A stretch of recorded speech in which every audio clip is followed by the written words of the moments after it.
Campaign 2018 is sponsored by Wisconsin Hospital Association, Wisconsin Counties Association, Wisconsin Realtors Association, Marshfield Clinic Health System, AARP Wisconsin, and Campaign 2018 partner Milwaukee Journal Sentinel.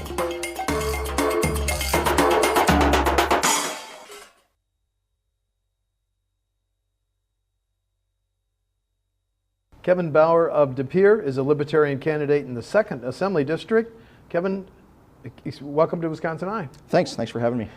You say the three big themes are, for your campaign, constituents, constitution, conscience. Can you elaborate on why you chose those? To me, those should be the three guiding forces for anyone in a political office or anyone in a position of power. First of all, you're elected to represent the people. It's not always about your ideas, it's about what the people want. Secondly, it's about supporting and defending the Constitution, an oath that I took 25 years ago when I first joined the military. It's there to limit the power of government, and it's there to guide us in our decisions. And finally, conscience. You have to have a conscience. You have to be there for the right reasons, and you have to do what's right. You're a former member of the Pere City Council.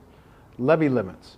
Levy limits, some leaders say, hurt the ability of local governments to provide services. Keep them, loosen them, or get rid of them?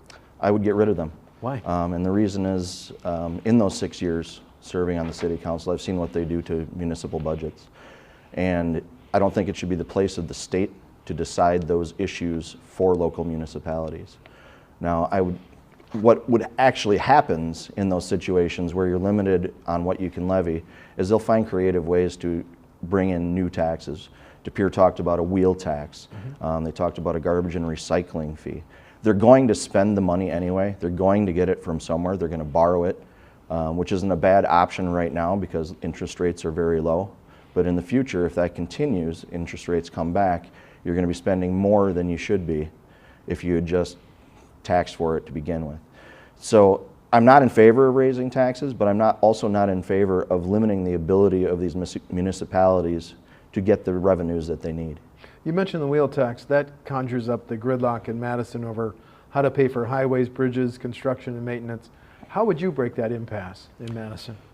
Well, first of all, I think we need to honor our segregated funds, and I think that hasn't happened for many, many years. There should be a segregated transportation fund that is just spent for highways. We shouldn't be borrowing from other funds to pay for highways, and we shouldn't be using highway funds to pay for other things, other transportation needs even. For example, in the city of Pere, we subsidize Green Bay Metro bus service to the tune of about $400,000 a year. That money could really be spent well on roads.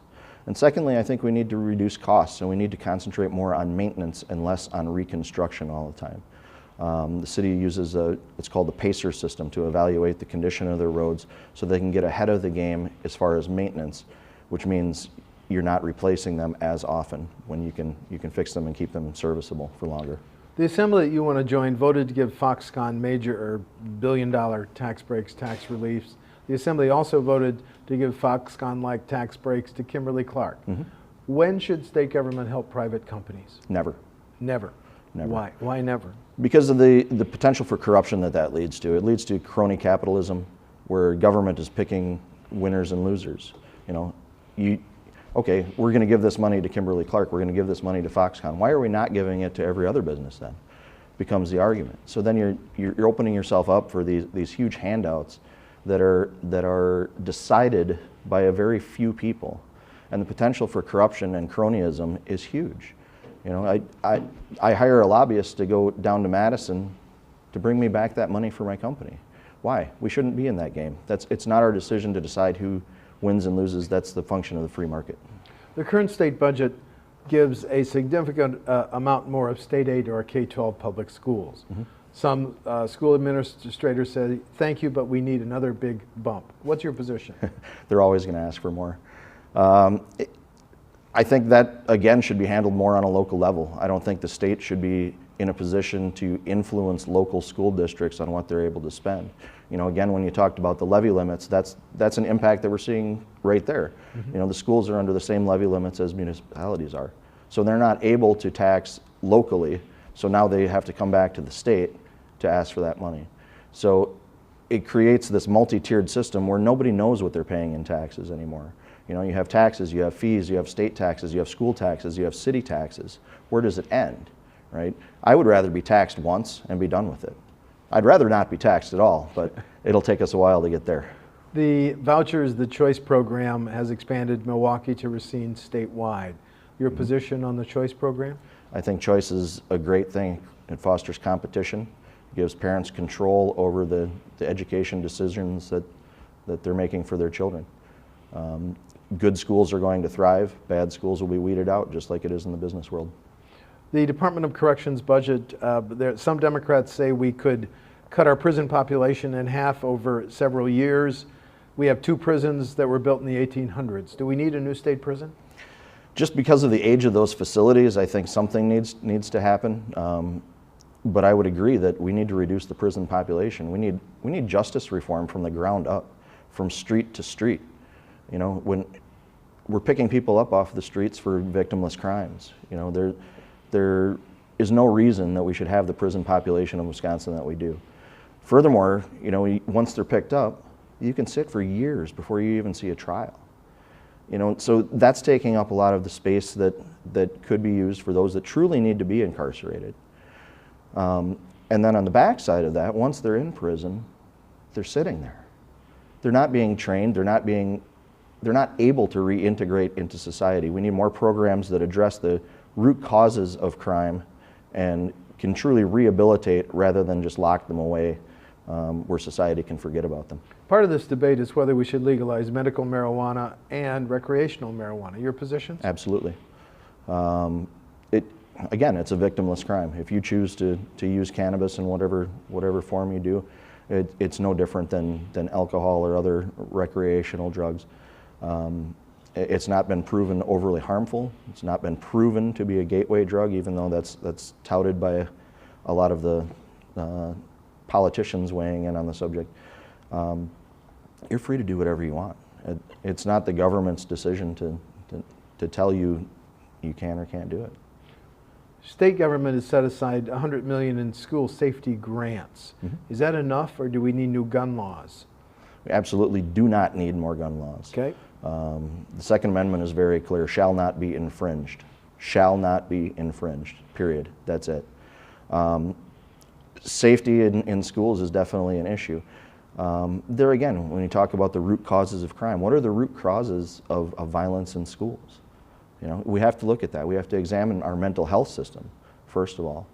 You know, we have to examine why people are doing this, why they're not getting the treatment that they need for some of these issues that are arising. Why are they deciding, you know, to conduct violence rather than sorting out their problems another way? I think the safety grants are a good step. I'm concerned with how some of them are spent. I've seen some of the models of schools that you walk in and, okay, we put a buzzer at the door, but it's still a glass door. So what difference have you really made? So I want to see it spent wisely. I want to see it used effectively if we're going to spend the money. I'm sure as you campaign, you're hearing about health care. How do we protect and expand health care in rural Wisconsin? I think we have to go back rather than go forward. I think we have to go back to a model. You used to see St. Mary, you used to see St. Peter, you used to see, you know, these were faith-based initiatives that built clinics. There were nonprofits that built clinics. I think we need to go back to that model. We need to get away from the for-profit gigantic hospitals. We need to go back to a more nonprofit model and a true nonprofit model. Now, a lot of the mega hospitals call themselves nonprofit, but in reality, they're not. They're just distributing those profits among their partner doctors. So they're not truly nonprofit. So I would like to see the state money, any money that is spent on healthcare, spent with true nonprofit organizations that are not there to take advantage of you know, people's situations. Does state government have a role in recruiting and retaining doctors, nurses, and other healthcare professionals? or should that be left up to the private marketplace? That should be a free market decision.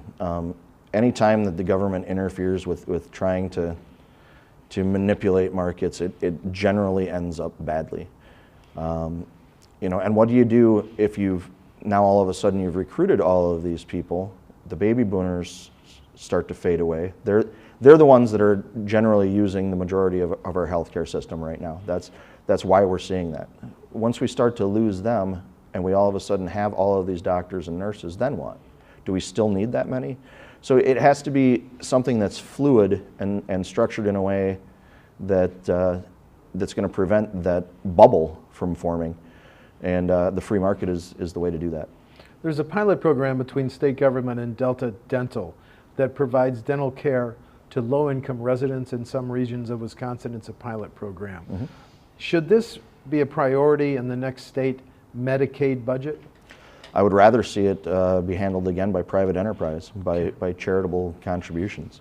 We've gotten away from that. And we like to think that we're the most generous nation in the world until you want someone to reach in their pocket for something. I would rather see less expectation of government to fix our problems and more expectation of ourselves to step up, use our time, treasure, and talent to fix it ourselves. As you campaign, are you hearing caregivers raise any issue like this? AARP estimates that 578,000 Wisconsin residents are caregivers of family members or neighbors, people they love. Would you support laws or regulations that call for hospitals to recognize family caregivers when their loved ones are hospitalized? Yes, absolutely. That's the way it used to be, right? In the 1800s, you didn't put grandma in a nursing home. You moved her in and you took care of her because that was your duty. She took care of your parents took care of you. To me, that's the way the life cycle should work. And I've practiced what I preach. The UW system budget, we've had a freeze on resident undergrad tuition for 6 years. Mm-hmm. Should it continue for a 7th and 8th year? No. And the reason, again, is that runs counter to the free market system. Tuition and fees need to cover the costs of education. I can't sell you a car for less than I'm paying for it. So neither can I sell you an education for less than it costs to provide it. Final question. You're a libertarian. Why are you a better choice than the D or the R? Because people are tired of the system as it exists. And I just read recently a warning from George Washington himself on his exit from politics that warned of the dangers of a two-party system where you're limited in your choices. I'm running as a libertarian because we can't keep making a decision between two bad candidates and expecting different results. You can't flip a coin. It'll come up heads or tails, but it still won't be worth any more or less at the end of the day. So we need more choices in politics. We need to encourage more people to run as third parties, as independents, and we need to break the duopoly that's been held for so long in our political system because it's simply not working. Thank you. Kevin Bauer of Pere is a Libertarian candidate in the 2nd Assembly District. The election is November 6th. Kevin, thanks for talking to WisconsinEye. My pleasure. Thanks for having me. Thanks. Campaign 2018 is sponsored by Wisconsin Hospital Association, Wisconsin Counties Association, Wisconsin Realtors Association, Marshfield Clinic Health System, AARP Wisconsin, and Campaign 2018 partner Milwaukee Journal Sentinel.